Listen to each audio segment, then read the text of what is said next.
If spirituality is about love, then why is it so confusing? If spirituality is about connecting with yourself and God and what you're made of, which is the love of God, then why are there rules, and why do you feel sometimes like you don't belong? Because I certainly did. So maybe I'm just making this video for me. Maybe this is a video from Kerry to Kerry about why you don't fit into the spiritual community, and it's okay if you don't. But if, like me, you have ever felt an outcast in the community or just plain confused by the conflicting information that's out there, then this video is for you. On that little note, do like the video if this resonates for you. Do share again if this resonates for you. Leave me a comment. Even if it doesn't resonate for you, you're welcome to interact with this video however you would like to. This is not about me telling you what's wrong and who's wrong. This is instead about me showing you two options: the spirituality we were born to, the spirituality we were indoctrinated into and shown, and then something that I'm going to call true spirituality. And I understand full well that people are going to misunderstand. I understand that people are going to say things like, Kerry, you think you're the only one that's right and everybody else is wrong. That's not true, but I can understand that people might say that. Kerry, you're making yourself superior by making others wrong. Again, not true, but I can understand. I can understand how easy what I'm about to share with you is going to be to misunderstand, because basically what I'm saying to you is spirituality, what we've known as spirituality, whether it was the New Age movement or any other form, branch, style of spirituality, it all came from the same place, which was the false matrix. So how can something that's born within the false matrix take you out of it? It can't. It can only perpetuate what you've come to know inside the false matrix, because that was its job. Spirituality was designed to keep you in the false matrix.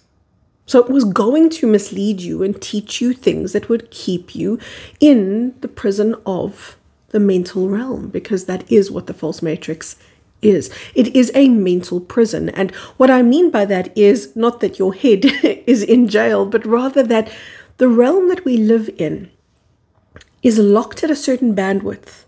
And in that bandwidth, what we can access freely and easily is our mental state. That's what I'm calling the mental realm. So that includes what you think, but it also includes what you feel filtered through what you think. And that's why we really battle to distinguish what feelings and emotions are, because we are so busy thinking our feelings, thinking our emotions, and then we bring that into spirituality and we'll end up thinking our way into enlightenment and wondering why we're not as enlightened as we would like to be. So we create rules around what spiritual people should look like.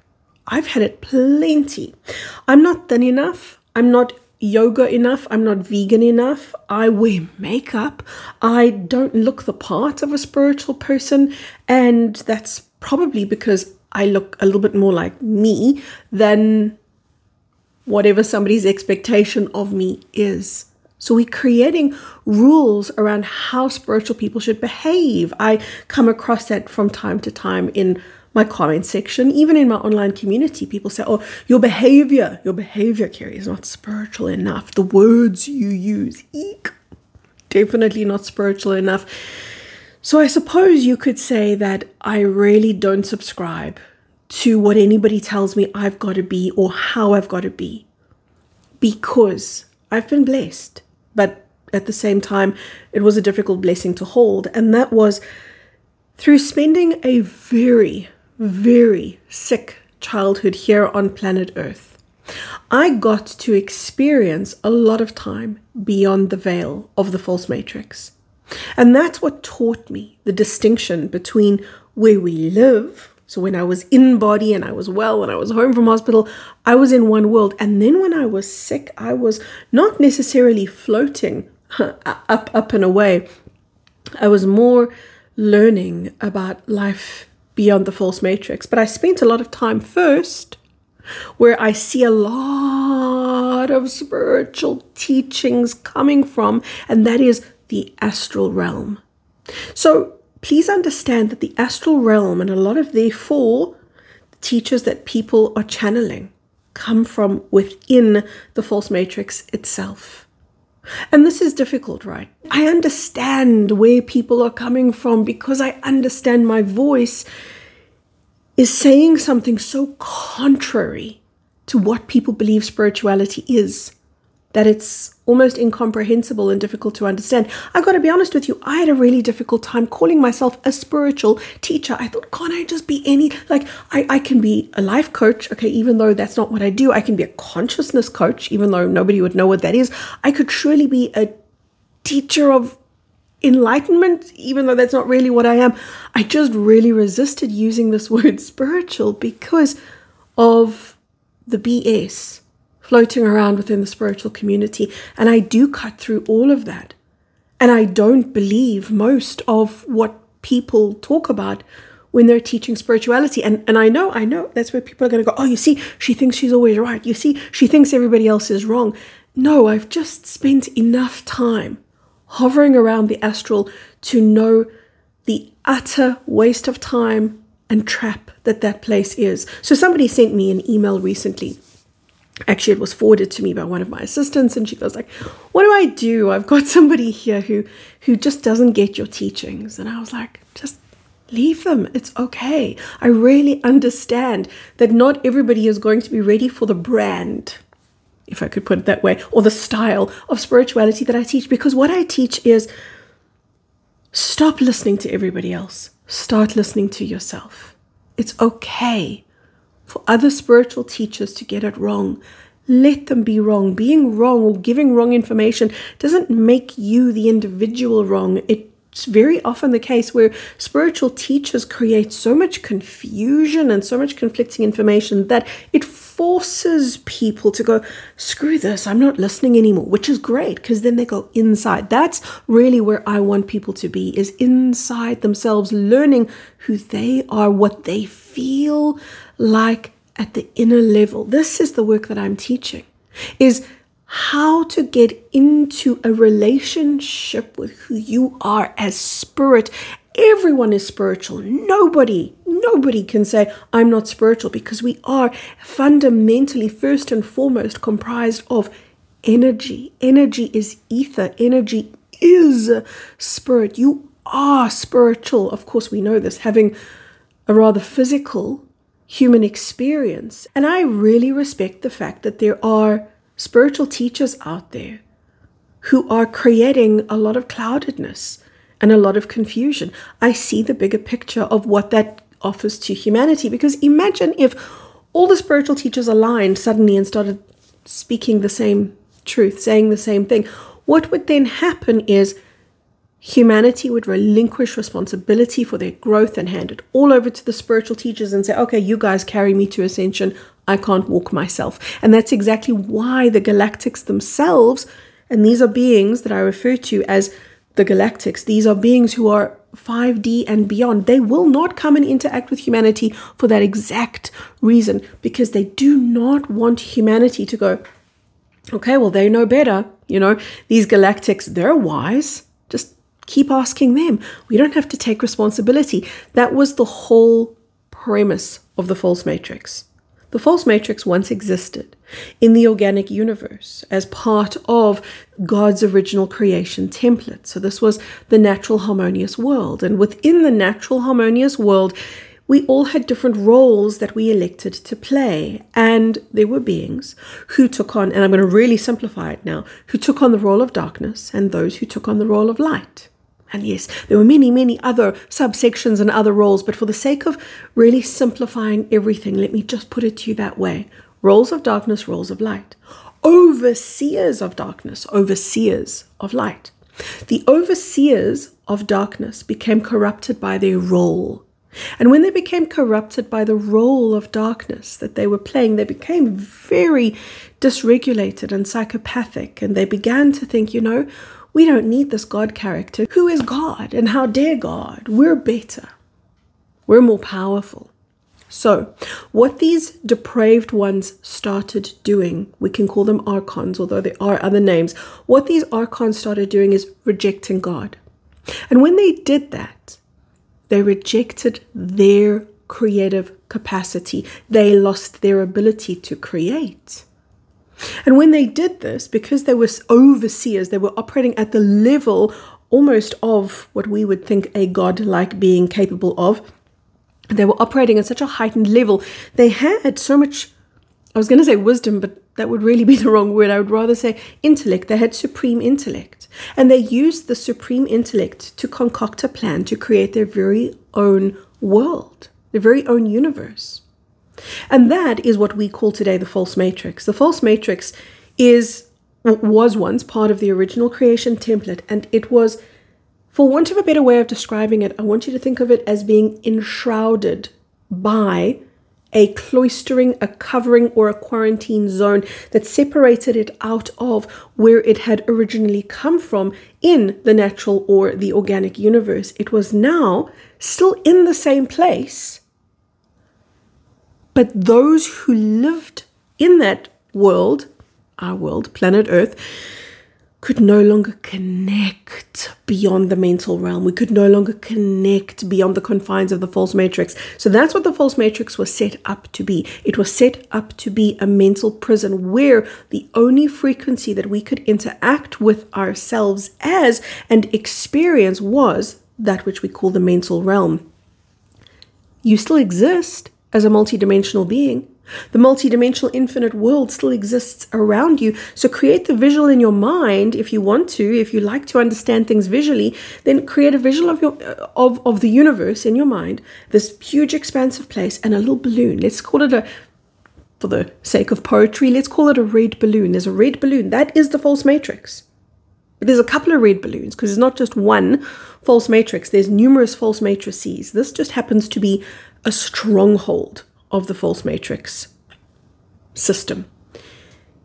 If we collapse the stronghold, which is what we were born to do and why you're watching this video and what you're a part of doing, in collapsing this false matrix, remember I said it's the red balloon? Instead of somebody coming from outside the false matrix to pop it with a pin, because that would be intervention. That would be the annihilation of free will and the overriding of free will, popping from the outside. That's intervention. But if we from the inside burst the bubble of the balloon, if we from the inside, and I'm going to describe to you how we do this, break the balloon, then what happens is natural light comes flooding back in and the false matrix is no more. And we have then restored planet Earth back to her original home in the organic universe. That's what we're doing. But remember, everything from the political system to the monetary system to spirituality itself, everything was designed to ensnare people and keep people inside the false matrix. But that ensnaring and trapping had to have a waft of truth in it. It had to smell like truth in order for it to be believable. So there's certainly elements of believability and truth within all of our spiritual teachings, and in fact in all religions there have to be seeds of truth. And that just reminds me as I'm saying this, that email that I received was saying to me, Kerry, why can't you just be like other spiritual teachers and just agree with them? Why can't you just stop saying that they're all wrong? And by the way, I don't actually say that they're all wrong. People in my online community have asked me questions before. Kerry, what do you think of affirmations? And I say that I'm honest. It's BS. It's hogwash. It's a waste of time. You can do them if you want to. It doesn't make you bad and it doesn't make you wrong. It's ineffective. And then some people will hear that and go, oh, so she thinks that her way is better. Well, it's more effective. And it's okay to do affirmation. See, this is the thing. 5D and beyond doesn't hold judgment. Here in the false matrix, judgment is what has maintained the walls of that balloon. And the very construct of the matrix itself is based on judgment, the rightness and the wrongness and the goodness and the badness and the us against them, the creating of teams and division and so forth. The moment we lose judgment, we gain discernment. So it's okay to say, that's not efficient, but this is. That doesn't work for me, but this does. I'm not aligned to this, but I'm aligned to that. That's okay. That's not judgment. And by the way, judgment itself is also okay. It's just not going to shift you into 5D. It's going to keep you in 3D. And if that's where a person is, that's also okay. So when people hear me talking about other ways of spiritual teachings and thinkings and workings and beings, and I said, why are you doing that? Why would you waste your time? It's a genuine question from my part. I don't know why people want to waste their time if they've got another option. And that's what I'm doing. I'm simply showing people, here's what we've called spirituality. It's a whole heap of woo-woo. It's a whole heap of BS. There's a lot of time wasting, but it was necessary and important because it kept us in the false matrix. A lot of these spiritual teachers had no idea.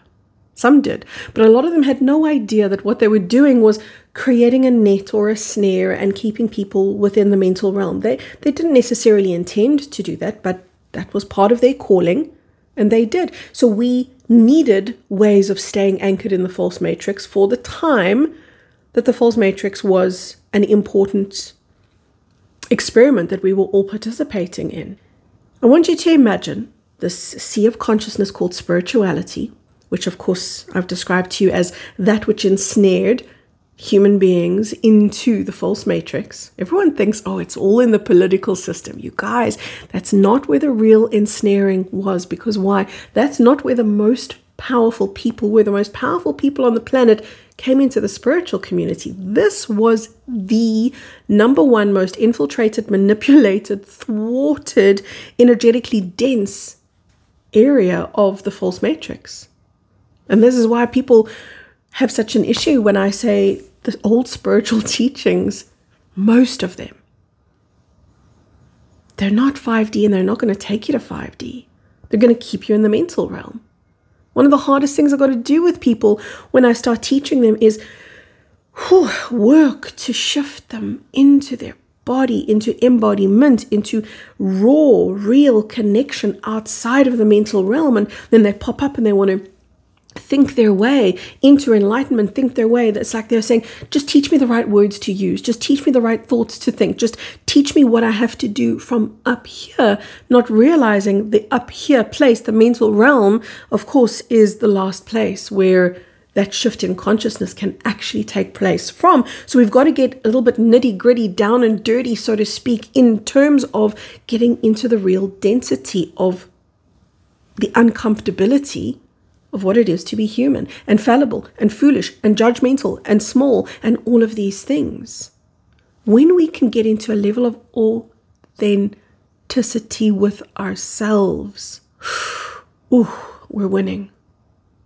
When we can get into a level of beauty, and I'm talking about, humility.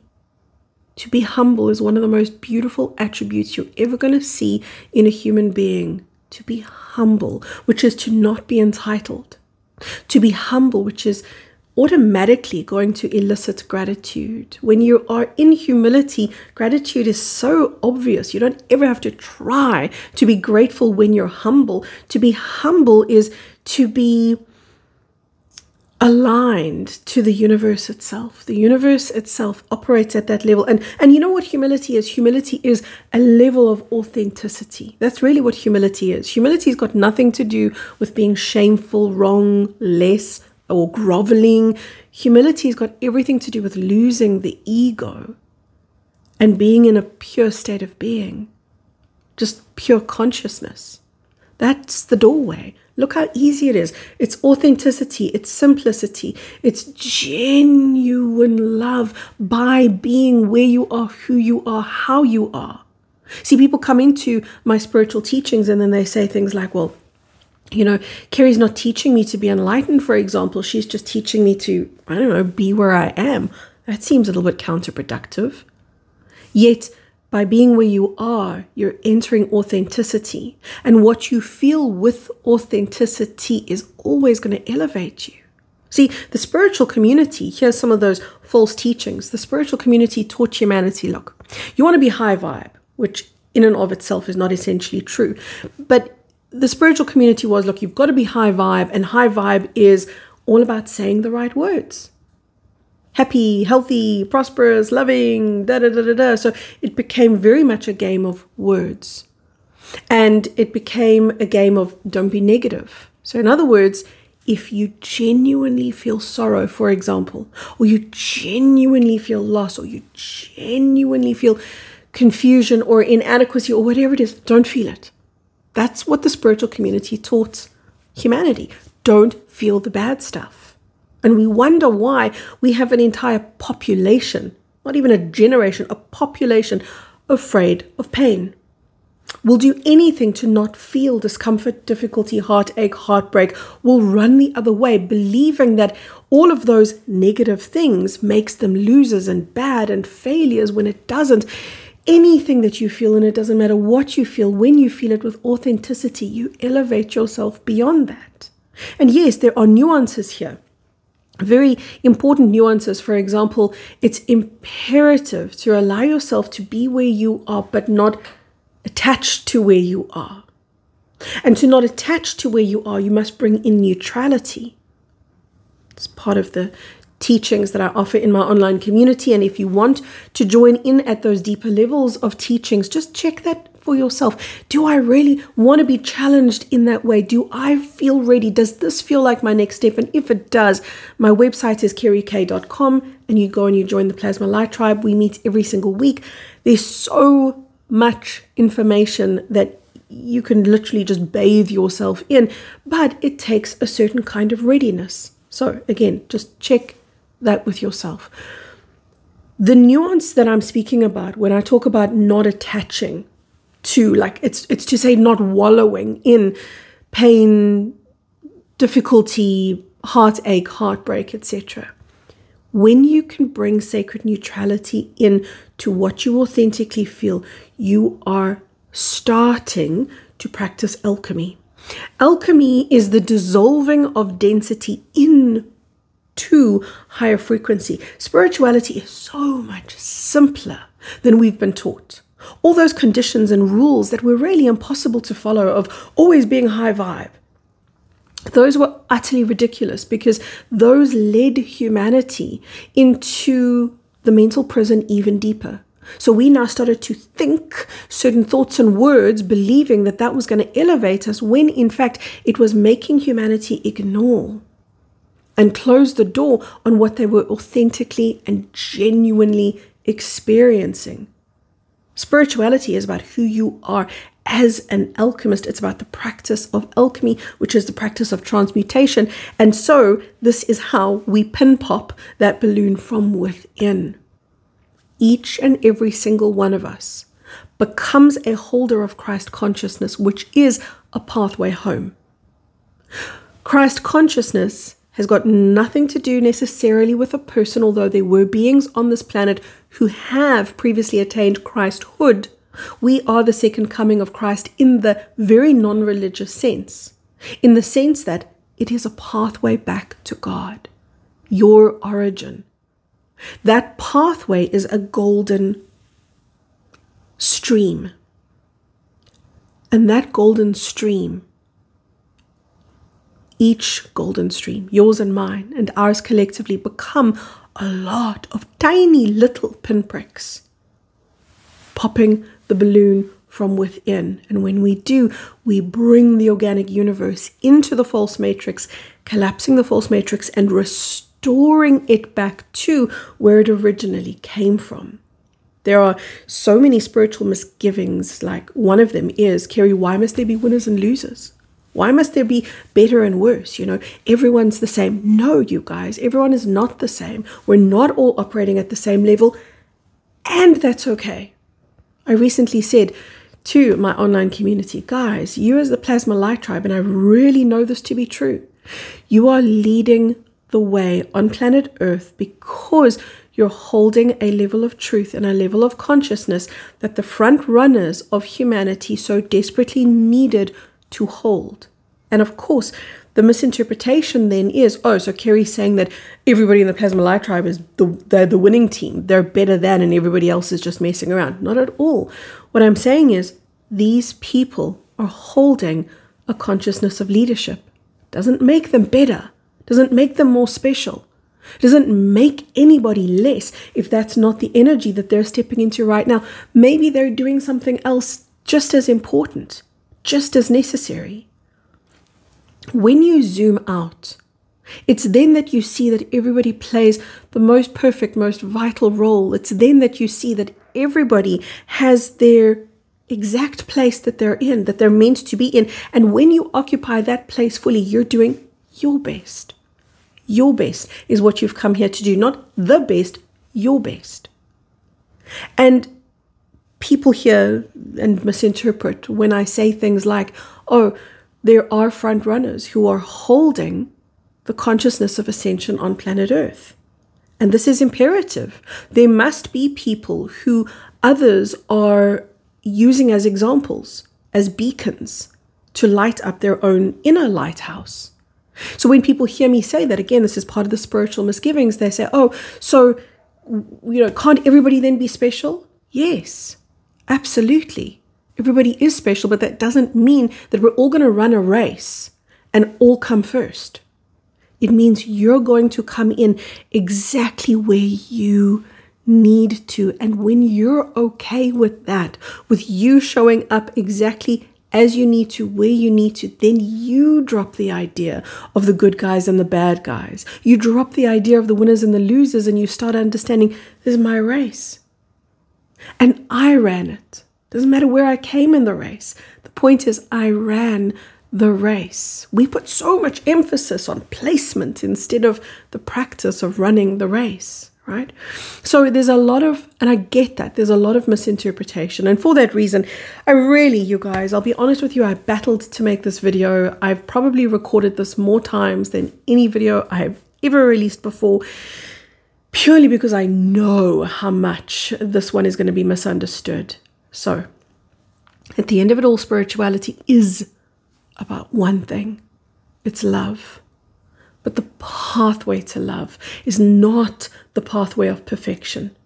It's the pathway of authenticity with yourself. It's the pathway of acceptance of yourself. It's the pathway of beauty. It's the pathway of simplicity. It's the pathway of being who you are, how you are, as you are, where you are, so deeply, so fully, so completely that there's nothing else to be and nowhere else to go. Everybody wants a purpose. What's my purpose, Kerry? What was I born for? You were born to be you, but the highest version of you is the most authentic version of you. And if that real, authentic version of you is having a shitty day, it's okay. And when you make it okay, you find that you don't attach to it. You find that you shift out of it. You shift beyond it. This is what we came here for. There are two kinds of spirituality. There is a false spirituality on the planet. And there is a golden pathway. And that golden pathway is the path that you walk through your own breath and your own footsteps back home, back to God. And it's not about whether you're the first person there or not. It's just about doing it. It's not about the placement. It's about the fact that you're here. You are here inside the false matrix. And you are weaving that golden pathway home, which is the equivalent of that pinprick to the walls of the false matrix. Remember I said, little red balloon. We're inside the red balloon. When we look at the walls of the false matrix, we're saying to ourselves, look at heaven. Not realizing heaven exists so far beyond the walls of the false matrix. In other words, we've lived in a very small world, imagining that it's huge, imagining that it's so big. When you reconnect, which you're in the process of doing, that's what all of life is about right now. It is all about the reconnection to the organic universe and the bringing of that into embodiment.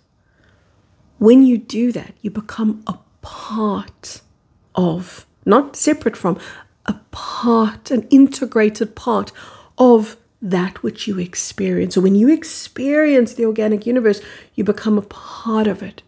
When you're operating in a paradigm that says, oh, Carrie, I want everyone to come first. I want everybody to be a winner. I want everybody to be high vibe. I want everybody to be positive. I don't want anybody to be sad. I don't want any darkness. These kinds of philosophies and mentalities are what makes spirituality woo-woo, what makes spirituality unattainable and unbelievable. When people channel, most of the time, they're channeling from within the false matrix. I'm never going to say to you that those teachings are highly evolved teachings, because I understand where they come from. They're not evolved teachings. But at the same time, that doesn't make them bad. Sometimes I certainly have had the experience of learning the greatest lessons through the worst teachers. I sometimes have learned the most by accident, not because somebody showed me, but because I allowed myself to see beyond what I was being shown. I allowed myself to be taught beyond the teacher who was standing in front of me. Maybe the teacher standing in front of me was a cashier at a supermarket. Maybe it was somebody shouting at me on the street. Every single interaction in your world is an opportunity for you to connect more deeply with you. The real you is so much more beautiful, spectacular, holy, and whole than you could ever imagine. The true self is pure, spectacular love. That's the pathway that we're walking. That's the trail that we're blazing. When you have self-acceptance, by having self-acceptance, you accept others. When you drop the judgment of self by default, you stop judging others. When you love yourself fully, wholly, authentically, you then have love for others. When you accept you, you accept them. When you're kind to you, you're kind to them. Your universe originates here with you, with your relationship to you. That is where you come into an alignment with your spirituality. You know, there's so much around, got to do all this work, this inner child work and this shadow work. And I don't believe that you do. I really do. You can. You certainly can. And I'm a great fan of connecting with the shadow and connecting with the inner child, definitely. But not wallowing, not in the way that I'm seeing so many people doing it. What really serves you the most is bringing in the light that you are, allowing in the depth and the beauty and the godliness that you are. Yes, you have a wounded child. Yes, you have a shadow. Yes, you have trauma. You have all of this darkness inside of you. Yes, that's true. But you have all of this light that you are. And it's learning to bring all of this light that you are in. This is from my heart. And it goes all the way into yours. And I hope that you let it in, and I hope that you can trust that you are deeply and truly loved.